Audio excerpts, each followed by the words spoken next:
Rhyfengil yn ôl Marc heno a phenod 4 ac adnodau 26 hyd at 27. 29 yn drwg gen i. Yr un thema yma ar bore ac yn yr ymynau ac meddai. Fel hyn y mae teyrnas Dduw, bydd Duw y dyn yn bwrw'r had ar y ddeiar ac yn cysgu y nos a chodi'r dydd a'r had yn egino ac yn tyfu mewn bodd na sgwyr ef. Ohoni ei hun y mae'r ddeiar yn dwyn ffrwyth, eginyn yn gyntaf, yna tywysen, yna un llawn yn y dywysen, a phan bydd y cnwd wedi eiddfedu, mae'n bwrwyddiar unwaith a'r cryman, gan fod y cynheuaf wedi dod. Fel wedys i yn y bore, byddwn ni'n edrych ar ddameg yr efrau neu dameg chwyn. Ac mae'r ddameg hon yn cydio yn yr un fath o themau a gawson ni yn y ddameg yna yn y bore. Yn ddiddorol iawn, dim ond Marc sydd yn nodi y ddameg hon. Dwi ddim yna yn pennod 13 o Mathew fel y rai eraill. Ac y mae yn agos iawn at y ddameg yr heiwr yn arbennig, y ddameg hon.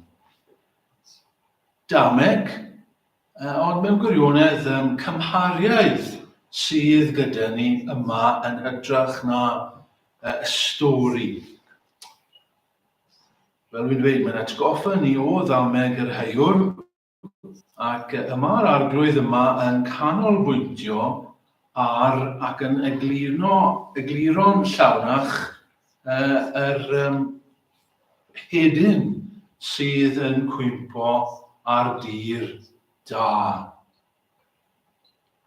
A beth sydd gyda ni yn yr adnodau mewn gwirionedd yw yr arglwydd yn gosod hanes, gwaith gras yng nghalon credadyn. Hanes gwaith gras yng nghalon Cristion. Bore yma roeddwn ni'n cael hanes y byd. Hanes yr eglwys gyda'r efrau a'r gwenydd yn cyd-dyfu. Wel fan hyn canolbwyntio i ni ar hanes gwaith gras yng nghalon y Cristion. Mae yna debygrwydd rhwng y ffordd y mae gwenydd neu yd neu rawn yn tyfu a gwaith Duw yng nghalon y Cristion. A gyda hynny o rag ymadrodd, gadewch i ni fynd ati i nodi 4 cymhariaeth rhwng y grawn yn tyfu a gwaith Duw yng nghalon y Cristion. Peth cyntaf, fel gyda thyddiant gwenydd neu yd, felly gyda gwaith gras, mae'n rhaid bod heiwr a had. Dyw'r ddeiar byth yn dwyn gwenydd neu yd ohoni ei hun. Mae chwyn yn tyfu o'i hun, ond nid yd. Mwyn cael cynheuaf o yd neu gwenydd, mae'n rhaid gweithio. Mae'n rhaid i'r ffarmwr aredig. Mae'n rhaid i'r ffarmwr paratoi y tir. Mae'n rhaid iddo fe wasgaru yr had. Dim ond wedyn ni y daw cnwd cyneuaf o yd. Ac yn yr un modd, bydd calon naturiol dyn, person, byth ohono ei hun yn troi at Dduw.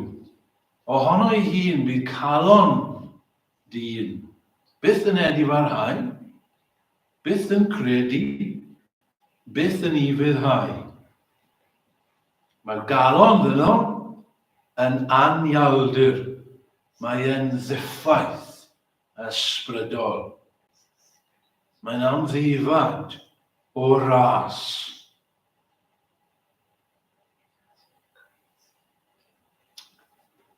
Mae'n farw tuag at Dduw. Mae'n anabl i droi ac i gael bywyd, ac felly mae'n rhaid i'r ysbryd glân ddod a gwneud gwaith. Fe yw'r un, fe yw'r ffarmwr sydd yn gorfod paratoi y galon. Fe sy'n gorfod clirio, fe sy'n gorfod aredig, fe sydd yn gorfod hau. Y bore yma, roedd yr arglwydd yn dweud mae mab y dyn sydd yn hau yr had da. Mae'r un peth yma. Yr ysbryd glân, yr arglwydd ei hun, sydd yn gorfod gwneud y gwaith. A rhoi rhywbeth newydd oedd ddim yna yn y galon. Mae'n rhaid iddo fe blannu natur newydd yno ni. Mae un o'r esbonwyr yn dweud hyn. Grace in the heart is an exotic. It is a new principle from without, sent down from heaven and implanted in his soul. Left to himself, no man living would ever seek God. Mae'n eitha clir yn dydy. Mae'n dweud fod gwaith gras yn halon dyn yn exotic. Chi'n gwybod beth yw exotic i chi? Os mae planhigyn neu aderyn yn exotic, chi ddim yn gweld yn aml, oherwydd mae'n dod o bell i ffwrdd. Na beth ni'n meddwl, yna fe?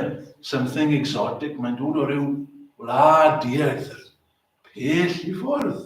A dyna beth oedd yr esboniol yn dweud. Grace in the heart is an exotic. Mae'n dod o rywle arall. Dyw e ddim yn naturiol i ni. Mae wedi dod o wlad arall, o'r nefoedd, yn dydy e.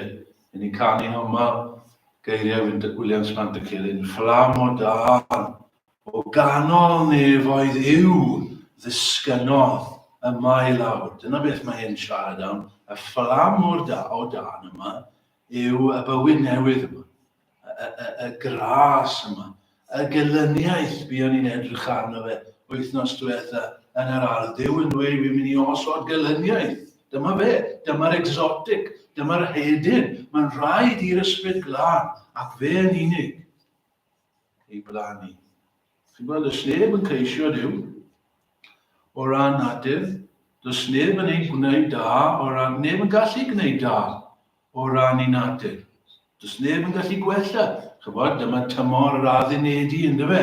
New Year's resolutions. Rydw i'n mynd i fyw yn wyll. Wel, da iawn, chi ddim yn gallu, mae'r Beibl yn dweud. Mae rhaid i yr ysbryd glân blannu hyn yn eich calon. Unwaith to, ni'n siarad am ail enedigaeth yn dydyn ni. Yr egwyddor newydd yma. Mae Dyw yn rhoi ti fewn i ni. Unwaith eto, fel bore yma, gofyn y cwestiwn, ydyn ni'n Gristnogion? Os i ni'n Gristnogion, pam? Ydyn ni wedi cael ein geni well na pobl eraill? Na.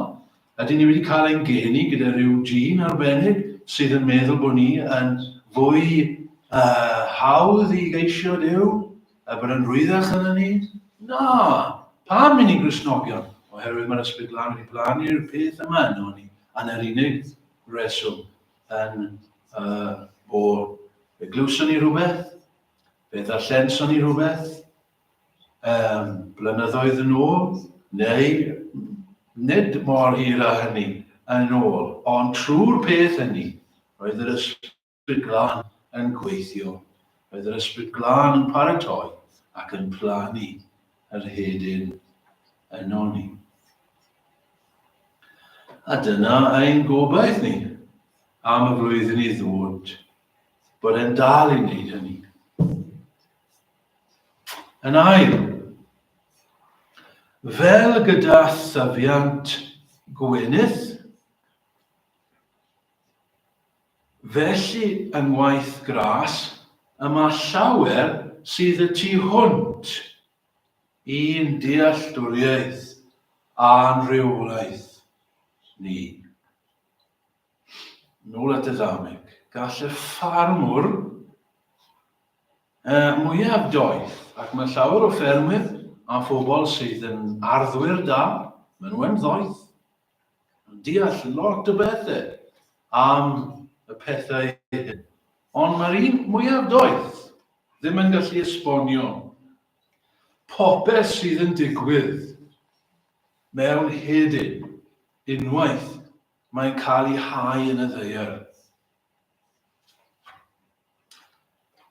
Mae'n deall y ffermwr neu'r garddwr bod yn rhaid iddo roi'r hedyn yn y ddaear. Mae'n rhaid iddo orchuddio ar hedyn. Daw dim hyd oni bai bod e'n gwneud hynny. Ond gall e ddim reoli llwyddiant neu ffyniant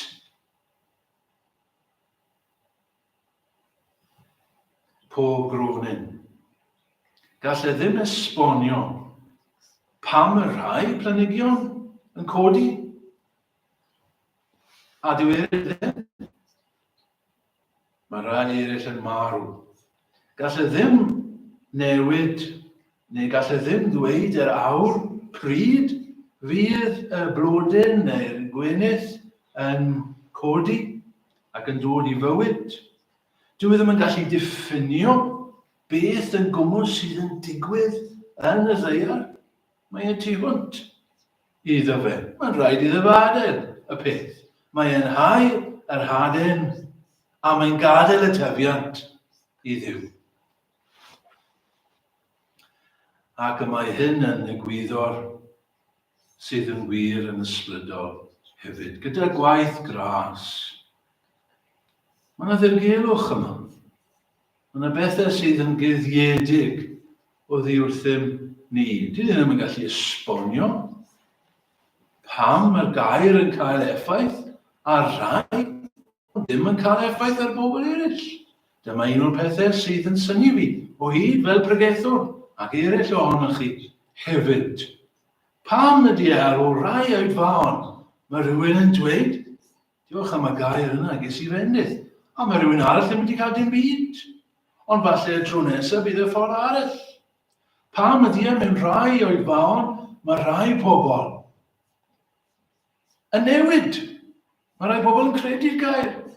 Tra bod eraill jyst yn edrych ar y ceiling a does dim byd wedi digwydd. Pam? Gallwn ni roi sawl enghraifft o hynny yn gallwn ni. Un enwog iawn am Wilberforce a William Pitt yn mynd i'r un oedfa. Y ddau yn ddynion galluog iawn. Wilberforce a Pitt oedd y prif weinidog. Y ddau wedi gwneud gwaith mawr a mynd i'r un oedfa. A Wilberforce yn dod mas ac yn dweud wrth ei ffrindau, waw, beth ti'n meddwl o hynny? Dyna air pwerus. A Pitt yn dweud, dwi'n gwybod beth yn siarad. Dyna ni ydy'r gelwch yma. O'r gair yn yr ysbryd yn gweithio mewn ffordd dirgel. Fi dweud wrthych chi sawl tro amdana i mynd i'r coleg, a y dau ffrind gorau oedd gen i. Y dau ddim yn Gristnogion ar y dechrau, dau bechgyn ffein iawn, ffrindiau da i fi. Y ddau yn dod i'r Undeb Gristnogol, un yn crando ac yn cael ei newid. Y llall, dim byd. Pam? Yr un oedfa? Yr un pregethwr? Yr un gair? Mae'r gwynt yn chwythu lle amlyno a thi eglewi ei sŵn. Ond ni wyddos dio ble mae'n dyfod nag ei bale y mae yn mynydd. Felly y mae yn fwy ar aned o'r ysbryd. Ni methu egluro ffyrdd yr ysbryd glân. Mae'n air sydd wastad yn amserol i ni. I fi fel pregethwr i ddechrau ac eraill sydd yn pregethu hefyd. Falle bod yn wers yn un araf iawn i ddysgu. Chi'n bod wir yn siarad â fi fy hun. Mae rhaid gadael i ddiw. Chybod, ni dim ond yn gallu gwneud cymaint. Na gyd allan ni'n gwneud yw cyflwyno y gair. Na gyd ni'n gallu gwneud yw paratoi, ond wedyn mae rhaid ni adael. Os dim byd arall allan ni'n gwneud. Dyn ni ddim yn gallu rheoli bywyd. Rhaid gadael hynny i ddiw. Mae Paul yn dweud yr un peth yn y benod a ddarllenysu. Ydy e? Am Apollos a fe a Cephas. Beth I ni? Dim ond gweithio. Yr ydw I wedi plannu. Mae Apollos wedi plannu, yr ydw I wedi dyfrhau. Ond Duw sydd yn rhoi'r cynnydd. A'r un peth I ni. Gysur I ni fan hyn fel eglwys. I ni ceisio fel eglwys. Pregethu yn dyn ni. Cyrraedd y gymdeithas. Ond dim ond cymaint ni'n gallu gwneud. Mae rhaid I ni adael I ddiw. Ddiw yn unig sydd yn gallu rhoi y cynnydd. Ein gwaith ni yw pregethu. Ein gwaith ni yw hau. Fel unigolion.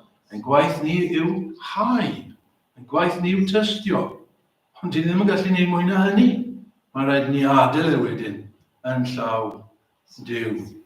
Rhaid I ni cael amynedd mewn ffordd.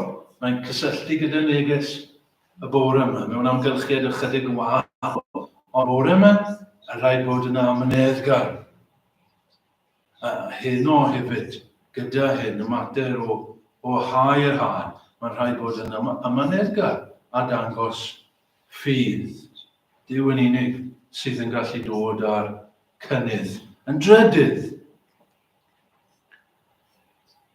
fel gyda thyfiant yd, a bydd bywyd yn amlygu ei hun.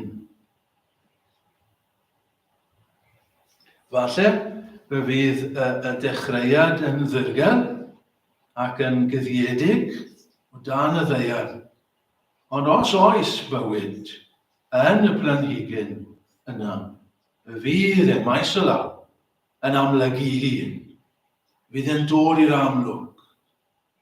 Ohoni hun y mae'r ddeiar yn dwy'n ffrwyth. Y un yn gyntaf, yna tywysau, yna hyd llawn yn dywysau.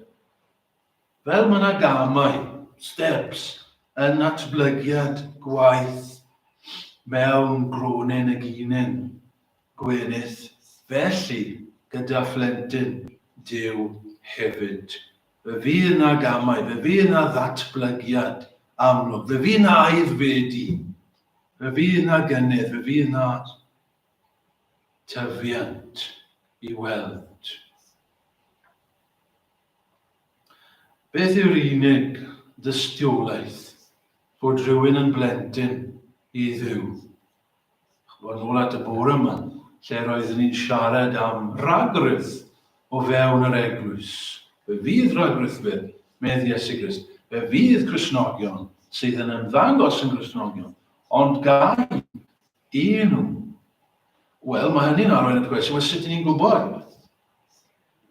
Beth yw'r tystiolaeth bod rhywun yn blentyn I ddiw? Beth yw'r tystiolaeth bod gras wedi dod i'n bywyd ni? Ein bod ni wedi ein hael I ni. Tyfiant, growth. Ni ddim yn gallu gweld yr ail enedigaeth. Nôl at wythnos diwethaf, rhaid ymateb I beth o'n i'n dweud wythnos diwethaf, ynglŷn â gwahaniaeth rhwng ail enedigaeth a thrwyedigaeth. Dyn nhw ddim yr un peth.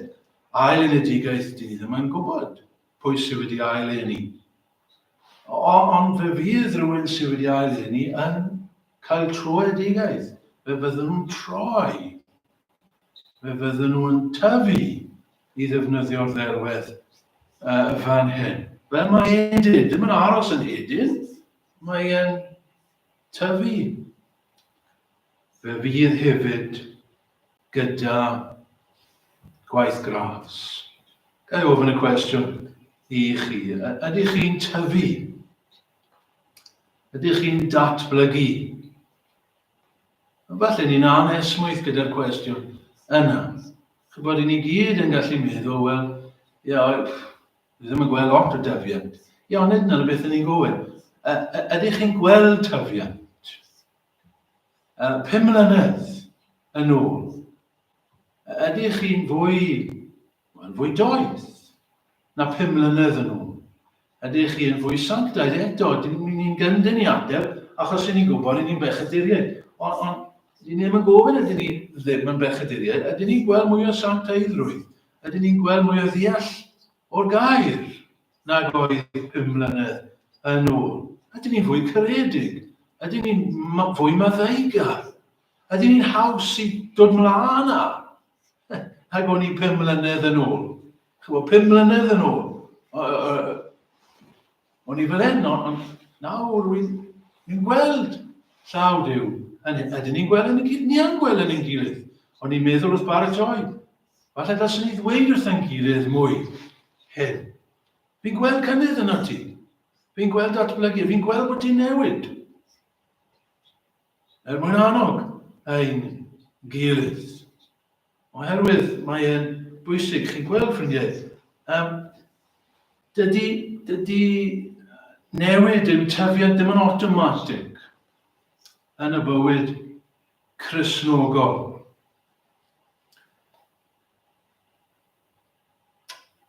Dydy tyfiant ddim trwy osmosis. Chi'n cofio osmosis.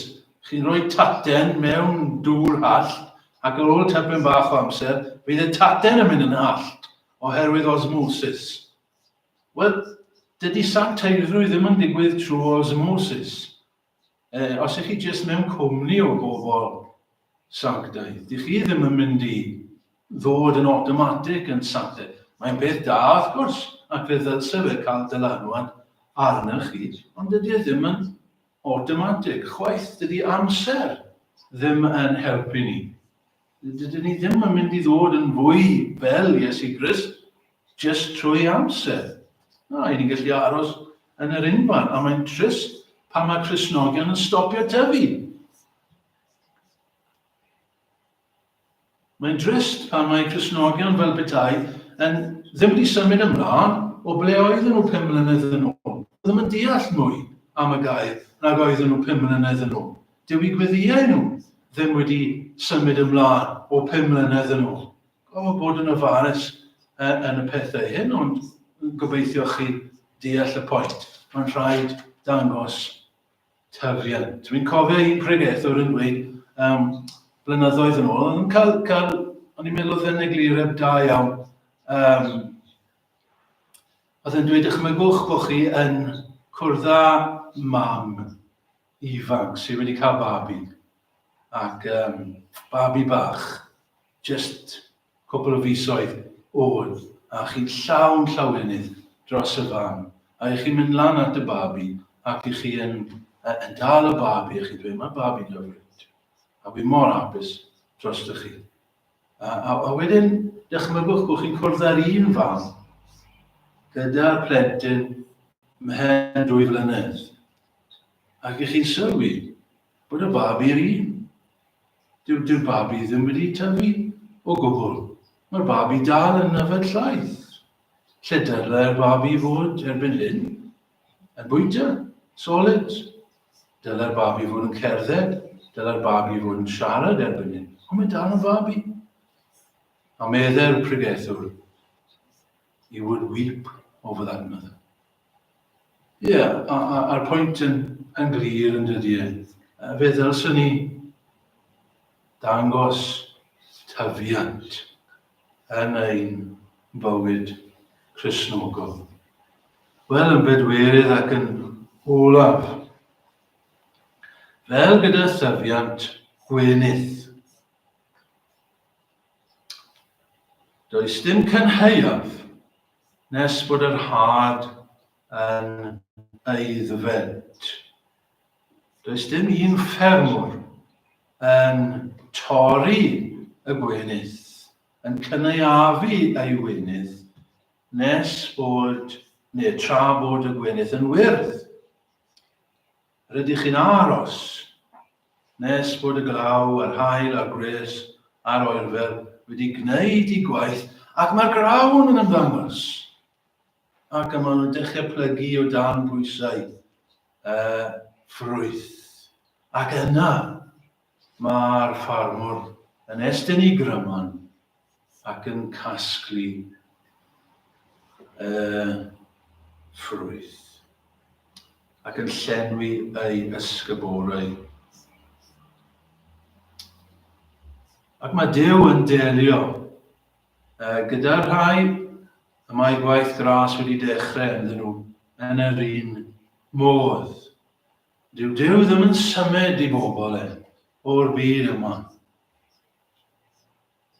Nes bod ei waith wedi wneud, nes bod ei waith wedi cwblhau yno ni.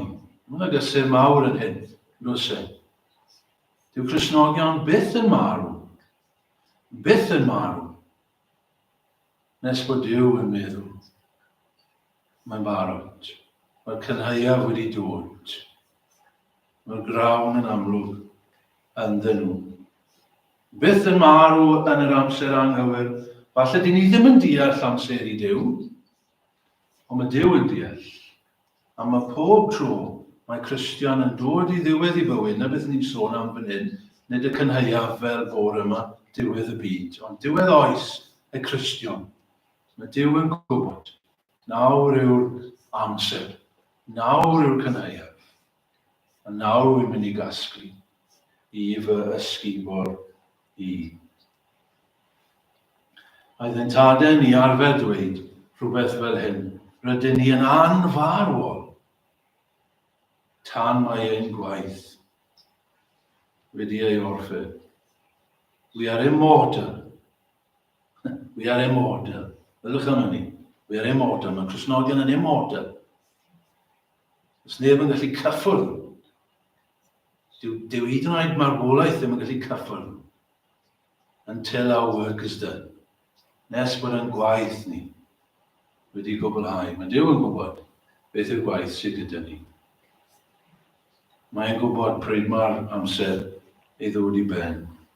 Wel, Duw ar ôl y ras i ni felly i dyfu fel Cristnogion, gyda flwyddyn o'n blaen i ni ddymuno i fod yn rhai sydd yn dwyn ffrwyth. Gogonion.